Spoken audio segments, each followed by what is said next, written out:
യേശുക്രിസ്തുവിന്റെ മേലങ്കി ഇപ്പോഴും സൂക്ഷിച്ചിരിക്കുന്നു എന്ന് പറഞ്ഞാൽ വിശ്വസിക്കുവാൻ പറ്റുമോ?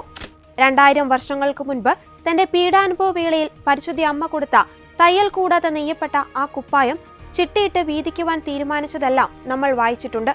ആ മേലങ്കി ഇന്ന് പാരീസിന്റെ വടക്കു പടിഞ്ഞാറൻ പ്രാന്തപ്രദേശമായ അർജന്റിയോയിലെ സെന്റ് ഡെനിസിലെ ബെസിലിക്കയിൽ സൂക്ഷിച്ചിരിക്കുന്നു. അർജന്റിയോയിലെ ട്യൂണിക് ചക്രവർത്തി ചാൾസ് മാഗ്നയുടെ കൈവശമായിരുന്നു ഈ തിരുവസ്ത്രം ഉണ്ടായിരുന്നത്. അദ്ദേഹം 814 മരിക്കുന്നതിന് മുമ്പ് അത് തന്റെ മകൾ തിയോഡ്രാഡ മഠാധിപയായിരുന്ന അർജന്റിയോയിലെ ബെനഡിക്റ്റൈൻ കോൺവെന്റിന് ഇത് വിട്ടുകൊടുത്തിരുന്നു. 850 ഒരു നോർമൻ ആക്രമണത്തിൽ കോൺവെന്റ് നശിപ്പിക്കപ്പെട്ടു. എന്നാൽ അതിനു മുമ്പ് മേലങ്കിയും ഫ്രഞ്ച് ലാറ്റിൻ ഭാഷയിൽ അതിന്റെ ചരിത്രവും രേഖപ്പെടുത്തി ഒരു പ്രത്യേക ഒളിത്താവളത്തിൽ സന്യാസിനിമാർ ഇവ സൂക്ഷിച്ചിരുന്നു.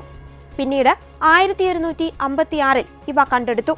1793 അർജന്റിയോയിലെ ഇടവക വികാരി ഫ്രഞ്ച് വിപ്ലവകാലത്ത് തിരുവസ്ത്രം പൂർണ്ണമായി നശിക്കാതിരിക്കുവാൻ അതിനെ പല കഷ്ണങ്ങളായി മുറിച്ചു. ഓരോന്നും വ്യത്യസ്ത സ്ഥലങ്ങളിൽ ഒളിപ്പിച്ചു. പിന്നീട് അവയെല്ലാം കണ്ടെടുത്ത് ഒരു തുണിയിൽ തുന്നിച്ചേർത്തു. 2015 പുനഃസ്ഥാപനം നടത്തി. 1 മീറ്റർ വീതിയും 1 മീറ്ററിൽ താഴെ നീളവുമുണ്ട് ഈ തിരുവസ്ത്രത്തിന്. ആടുകളുടെ കമ്പിളിയിൽ നിന്ന് നെയ്തെടുത്ത ഇതിന് മെഡിറ്ററേനിയൻ മേഖലയിൽ കാണപ്പെടുന്ന ഒരു സസ്യമായ മാഡറും ചേർത്ത് പർപ്പിൾ തവിട്ട് നിറം നൽകിയിട്ടുണ്ട്.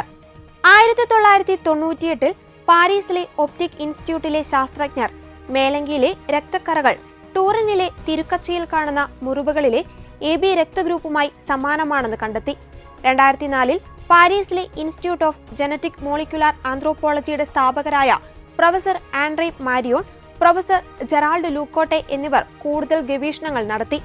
ശാസ്ത്രീയ ഇമേജിംഗ് ഉപകരണങ്ങൾ ഉപയോഗിച്ച് പ്രൊഫസർ മാരിയോൺ രക്തക്കറകൾ രേഖപ്പെടുത്തി.